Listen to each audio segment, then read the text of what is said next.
더불어민주당이 이렇게 불복 밑자락에 의심까지 받아가면서 음모론을 제기하는 이유는 결국 이재명 대표 외에 마땅한 대안이 없기 때문일 겁니다. 당 내에서도 이 대표의 무죄를 확신한다면서도 최악의 경우에 대한 불안감도 감지되고 있습니다. 들어보겠습니다. 2심이 어떻게 되느냐 관건이지만 만약에 이건 지금 말씀하신 대로 2심이 1심과 유사하게 피선거권 유지가 어려운 형이 나왔을 때 가장 큰 관건은 제가 보기에는 지지율인 것 같아요. 아, 여론의 향배. 예, 여론의 향배. 그 당내 역학 구도는 전혀 이 변화가 없다라고 볼 수가 있을 것 같고요. 이재명 대표가 차기 대선 후보로서 유력한 후보가 된 것은 국민들이 봤을 때 그에 대한 피와 땀과 눈물을 통해서 여기까지 이루어왔다라고 하는 것에 대한 평가인 거예요. 그것이 어떻게 여론의 향배가 그 하루아침에 흔들릴 수 있겠습니까?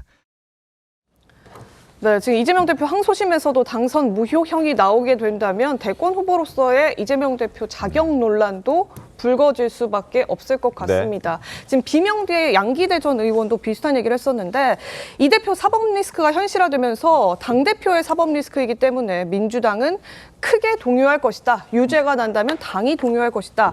민주당의 집권 전략에도 대대적인 수정이 불가피하다. 이렇게 얘기를 했습니다. 그러면서 이 대표가 지금 안위만이 큰 관심사인 것 같은데 이 사법 리스크 정치적 탄압이라고 주장만 할 게 아니라 당당하게 재판받고 법원 판단 겸허하게 수용하는 모습 보여야 된다. 양기대 의원 이런 얘기 했습니다. 당에서도 지금 이 유죄 선고 받은 이후에 당의 대권 후보로 이재명 대표 좀 인정할 수 있겠는지 후보 교체론 얘기가 아마 오늘 이재명 대표 유죄가 나온다면 당내에선 좀 자연스럽게 나올 것 같기도 합니다. 강 대변인님, 네. 아무래도 이제 유죄 리스크를 안는 그 대선 후보는 당에서도 좀 부담일 수도 있지 않나요? 당에서 부담이 될지 아니면 부담을 가지지 않을지는 저는 여론이 판단할 거라고 생각합니다. 네. 그러니까 이재명 대표는 사실 과거에 우리 다 알고 있지만 당내 비주류였어요. 비주류였던 어떤 그 기초 단체장이 지금까지 대선 후보가 되고 또 압도적인 당대표로서의 지위를 가질 수가 있었던 것은 두 가지라고 저는 생각합니다. 하나는 어쨌든 단체장을 해오면서 가져왔던 성과, 그리고 두 번째는 나름대로의 흡수저에서 어쨌든 성공 스토리까지 된 어떤 스토리, 그리고 세 번째가 일종의 야당 탄압의 스토리가 있다고 생각을 해요. 그러니까 이 세 가지가 복합이 되어가지고 이재명이 윤석열 정부를 가장 잘 견제할 수 있는 지도자라고 야당의 지지자들과 당원들은 생각하는 겁니다. 그럼에도 불구하고 어쨌든 항소심에서까지 유죄를 받는다고 하면 저는 단 1%도 흔들리지 않는다는 건 거짓말이라고 생각합니다. 하지만 이것을 어떻게 극복해내느냐. 누가 그러더라고요. 이 지도자의 가장 큰 덕목 중에 하나가 버티는 힘이라고 하더라고요. 그러니까 위기가 정말로 위기일 수도 있는 것이고 기회가 될 수도 있는 거고 본인이 정말로 잘못을 했을 수도 있지만 또 잘못을 하지 않았을 수도 있습니다. 그런 데 있어서 버틸 수 있는 힘. 근데 그 힘은 결국엔 다 당심과 민심에서 나온다고 생각을 합니다.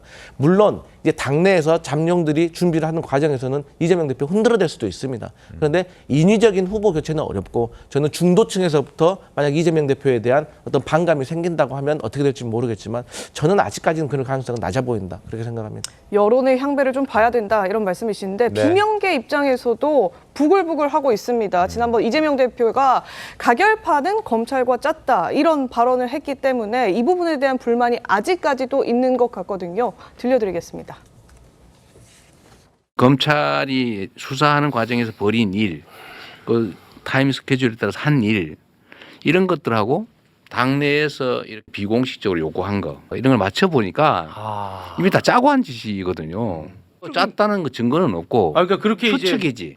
사법 처리될 거니까 당대표를 그만둬라. 본인을 위해서나 당을 위해서나 사퇴를 해라. 그런데 그게 나중에 보니까 영장 청구 시점하고 딱 거의 맞아떨어져요.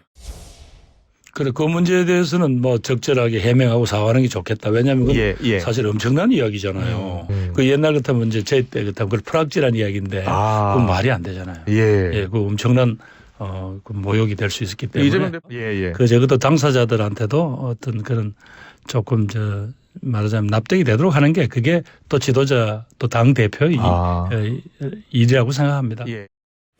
자, 지금 저 문제가 영상이 공개가 됐을 때 난리가 났었죠. 근데 이제 공교롭지만 윤석열 대통령 구속 취소 결정 나오면서 저게 이제 수면 아래로 살짝 떨어졌었는데 이제 이재명 대표 2심 선고가 이제 오늘 나오니까 다시금 저 문제 수박 가려낸 자, 뭐 그리고 짬짬이 했다, 검찰과 짬짬이 했다 이런 목소리들이 이제 비명계에서는 흔들 수 있는 명분이 될 수 있다라는 지적들도 나오고 있습니다. 송유현 변호사님, 일단 어쨌든 오늘 결과가 나온다면 뭐 결과에 따라서는 진짜 비명계들이 들고 일어날 수 있는 그런 상황 아니겠습니까?